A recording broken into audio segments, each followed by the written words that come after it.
2026-এ চৌঠামের পরে বিজেপিকে খুঁজে পাওয়া যাবে না। বিধানসভায় ফিরবে? বামেরা ইতিমধ্যে ফিরে এসেছে, ওদের মনে আতঙ্ক দেখুন, তাই বুঝতে পারবেন। বিজেপি, মোদি, মমতার মনের যে আতঙ্ক, সে আতঙ্কই হচ্ছে বামেদের উত্থানের প্রতিফলন। বিজেপিকে ভোট দেবেন না, বিজেপিকে ভোট দিলে সেই ভোট নষ্ট হবে।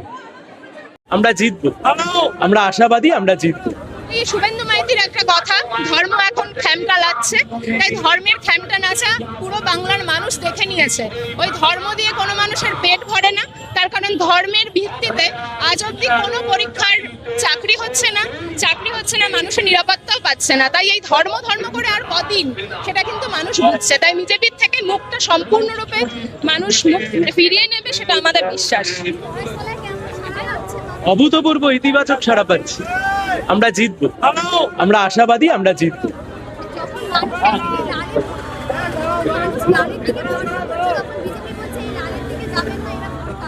2026-এ চৌঠামের পরে বিজেপিকে খুঁজে পাওয়া যাবে না।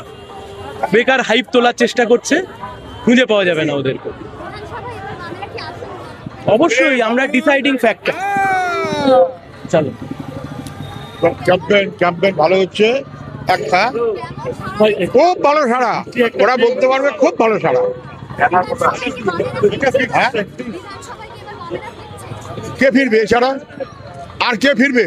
তৃণমূল ফিরলে চোরেদের রাজত্ব, বিজেপি ফিরলে অপদার্থদের রাজত্ব, বিভাজনের রাজত্ব। বাম ছাড়া বাংলার এগোবার স্কোপ নেই। আশাবাদী আমার কমরেড, সে বিধানসভার এখন মহেশতলার সিপিআইএম মনোনীত প্রার্থী। আমি তো তার প্রতি আশাবাদী থাকবোই, কিন্তু সেটা সবচেয়ে বড় কথা নয়। বড় কথা, যে জায়গার হয়েও প্রতিনিধিত্ব করার জন্য এই লড়াইয়ে নেমেছে, সেই জায়গার মানুষ কতখানি আশাবাদী। কিছুদিন এই মিছিল দেখে প্রত্যেক মানুষের তাদের প্রত্যেক মুহূর্তের যে যন্ত্রণার কথা তারা তুলে ধরেছে, সেটা দিয়ে পরিষ্কার যে তারা প্রত্যেকেই এবার বদলটা চাইছে। আসলে এই 15 বছরের ইতিহাস দেখে তো আমরা দেখতেই পাচ্ছি যে সেটা স্বাস্থ্য হতে পারে, শিক্ষা হতে পারে, নারী নিরাপত্তা হতে পারে, কাজের দাবিতে হতে পারে, যাদের কাছে কাজটুকু আছে তাদের কর্মক্ষেত্রের তাদের নিরাপত্তা হতে পারে। সেই প্রত্যেকটা জায়গায় শিরদাঁড়াটা ভেঙে গিয়েছে বাংলার। তাই সেই বাংলাকে পুনরুদ্ধারের জন্য মানুষ চাইছে হাল ফেরাতে, আর হাল ফেরাতে লাল ঝান্ডা তো ধরতেই হবে। আর খুব স্পেসিফিক্যালি মহেশতলার কথা বলতে হলে, এত জল যন্ত্রণা, এত নিকাশি ব্যবস্থার খারাপ অবস্থা, এত কঙ্কালসার অবস্থা, কিছু মানুষ বলছেন গত পুজোতে তারা বেরোতে পারেনি, তার আগের বর্ষার জল তাদের বাড়িতে ঢুকে আছে। তো সেখান থেকে পুনরুদ্ধারের জন্য মানুষ তো লাল পতাকা সঙ্গে দেবেই। সায়ন শুধুমাত্র নয়, আমাদের প্রচুর কমরেডের আজকে মনোনয়ন, তাদের প্রত্যেকের জন্য রক্তিম অভিনন্দন এবং এইটুকুই। লাল সালাম। এটাই তো বলতে হবে। ওরা তো চান ভাই বোন নিজেদের মধ্যে ভাগাভাগি করে থাকুক, এবং তার বিরুদ্ধে বামেরা এলে পরে ওদের দুর্নীতির সমস্ত চক্র ফাঁস হয়ে যাবে। ওই মধুজানাকে মোদির সম্বন্ধে যে কথা বলছে, সেগুলো আরও সামনে আসবে। পিএম কেয়ার্স ফান্ডের দুর্নীতির টাকা কোথায় গেল সামনে আসবে, সেই ভয়ে ওরা কথা বলছেন যে তুমিও চোর আমিও চোর, দুজনের মধ্যে একজন থাকলেই হবে। নিশ্চয়ই উঠবে। দেখুন, গোটা পশ্চিমবঙ্গের মানুষ চাইছেন এই মুহূর্তে একটি ধর্মনিরপেক্ষ শক্তি, সঠিক গুণগত মানসম্পন্ন শিক্ষা, দ্বিতীয় হচ্ছে কর্মসংস্থান। সব থেকে বড় কথা, এই মুহূর্তে দাঁড়িয়ে মানুষ চাইছেন কাজ পেতে। গতকাল ইস্তাহার প্রকাশ করেছেন বামফ্রন্টের সর্বোচ্চ নেতা কমরেড বিমান বোস। তিনি বলেছেন যে প্রতিটি বাড়িতে চাকরি থাকবে। আমাদের এই মুহূর্তে সব থেকে বড় দাবি হচ্ছে রাইট টু এমপ্লয়মেন্টকে ফান্ডামেন্টাল রাইট হিসেবে ইনক্লুড করতে হবে। তুমি সঠিক গুণগত মানসম্পন্ন শিক্ষা দাও, শিক্ষান্তে কাজ দাও। আর কাজ মানে এই নয় যে তোমার সারা জীবনটা ব্যবহার করে নিলাম, মাসে মাসে খুব স্বল্প পরিমাণ টাকা দিলাম, এটা নয়।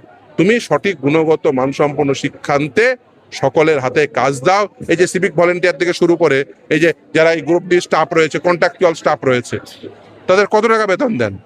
তাদের জীবনের কি গ্যারান্টি রয়েছে? তাদের চাকরিগত কি গ্যারান্টি রয়েছে? কিচ্ছু নেই। তাহলে তাদের কেন পার্মানেন্ট এমপ্লয়ির মতো বেতন দেওয়া হবে না? সিভিক ভলেন্টিয়ারকে দিয়ে কাজ করানো হয় না, এরকম কোনো কাজ নেই। ও বিজেপিকে ভোট দেবেন না দিয়ে ভোট নষ্ট করবেন না। বিজেপিকে ভোট দেওয়া মানে দাঙ্গা লাগাবে। বিজেপিকে ভোট দেবেন না, বিজেপিকে ভোট দিলে সেই ভোট নষ্ট হবে। ওই যে বললাম, প্রত্যেকটা জায়গার যন্ত্রণায় এই দুই বর্তমানে সরকার তার জায়গাগুলো তো সব দেখে নিয়েছে, চাকরি চুরি থেকে শুরু করে সবকিছু।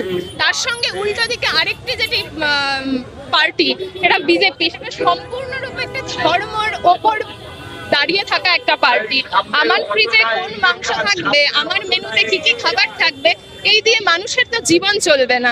তাই মানুষের জীবন চালানোর জন্য ওই লাল ঝান্ডাটাই একমাত্র ভরসা। তাই প্রত্যেক মানুষ এই বিধানসভায় লাল ঝান্ডার পথেই তাদের ব্যালট বক্সে ফেলবেন বলে আমাদের বিশ্বাস। এই তো নমিনেশন ফাইলে বামপন্থী সমর্থকদের, ক্যাডারদের উৎসাহ দেখেই বুঝতে পারছেন যে আমরা খুব আশা নিয়েই এই ইলেকশনে নেমেছি এবং আমরা মনে করি যে ভালো ফল করব আমরা সব প্রার্থী দক্ষিণ কলকাতার।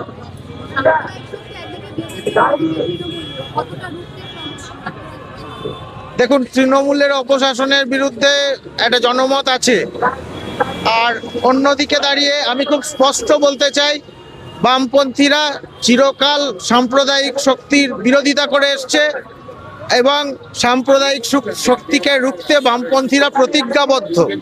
সুতরাং আমাদের লড়াইটা হবে বিজেপির বিরুদ্ধে, তৃণমূলের বিরুদ্ধে। আমরা আশা করছি দক্ষিণ কলকাতার মানুষ, ভবানীপুরের মানুষ, রাসবিহারীর মানুষ, বালিগঞ্জের মানুষ, টালিগঞ্জের মানুষ, যাদবপুরের মানুষ, তারা বামপন্থী প্রার্থীদের বিপুলভাবে জয়যুক্ত করবেন। আরেকবার বলুন। অবশ্যই আমরা মনে করি যে বামপন্থীদের এবার সারা রাজ্য জুড়ে যেরকম হাওয়া, মানুষ বুঝেছেন যে বামপন্থী শক্তিকে ভোট দিতে হবে এবং তাদের শক্তিশালী করতে হবে। আমরা খুবই আশাবাদী, আমরা বেশ কিছু সিট জিতবো এবং সেটা বড় সংখ্যায় জিতবো এবং অবশ্যই আমরা উঠে আসবো অ্যাসেম্বলিতে, বিধানসভায় খুবই শক্তিশালী একটা রূপ নিয়ে।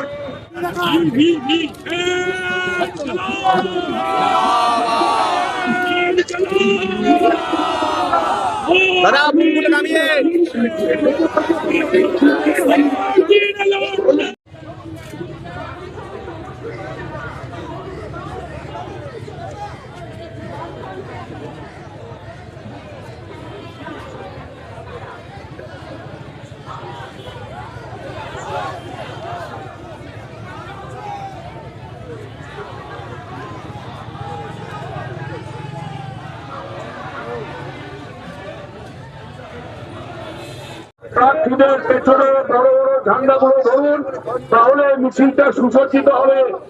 কমরেড, অপেক্ষাকৃত তরুণ কমরেডরা